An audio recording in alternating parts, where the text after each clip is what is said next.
Boa tarde, pessoal. Eu sou professora da Myofunctional há 16 anos.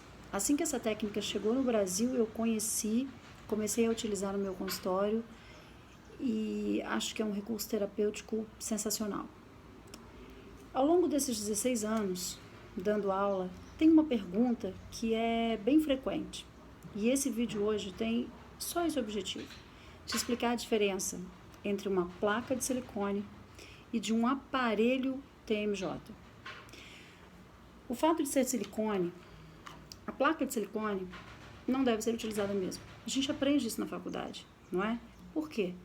Porque uma placa feita a vácuo, prensada, ela não agrega características funcionais, ela não tem características ortopédicas. Você coloca na boca e o paciente vai então tentar imitar a mordida de máxima intercuspidação. Ele continua com a mesma força de apertamento.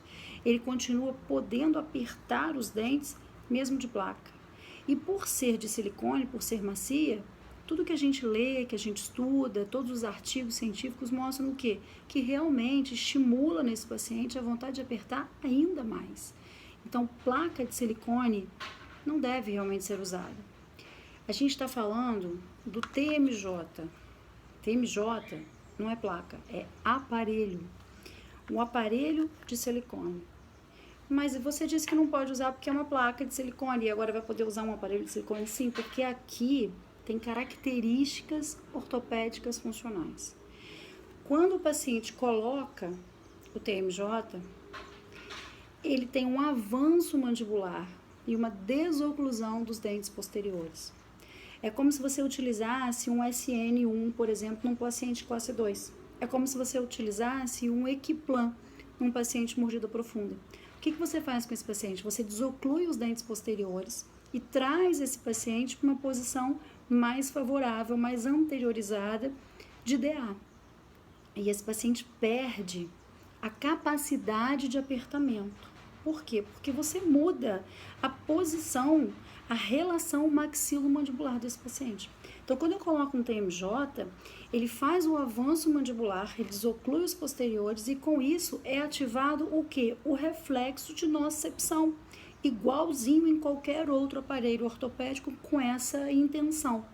Quando o meu paciente só consegue fazer um apertamento em máxima, ele consegue botar toda a força. Quando esse paciente está em topo, em DA, ele tenta colocar uma força de apertamento assim como ele conseguiria na máxima, mas ele não consegue mais. Por quê? Porque foi ativado a nocicepção e o paciente não tem mais força muscular para apertar. Então, o princípio do TMJ é exatamente isso. Quando a gente põe na boca do paciente, essa mandíbula sendo anteriorizada, esse paciente perde a força de apertamento.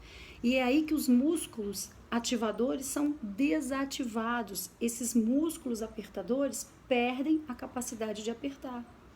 E esse paciente tem um relaxamento muscular.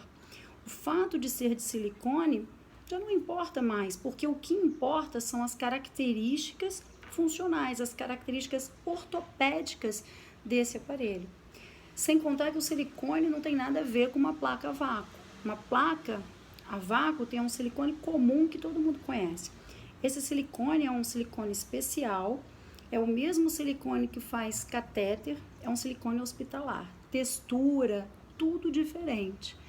Mas mesmo se a gente utilizasse esse silicone aqui para fazer uma placa, não seria certo. Por quê? Porque placa não tem característica ortopédica funcional.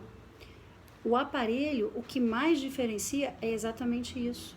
Ele é um aparelho, ele traz características miofuncionais e características ortopédicas.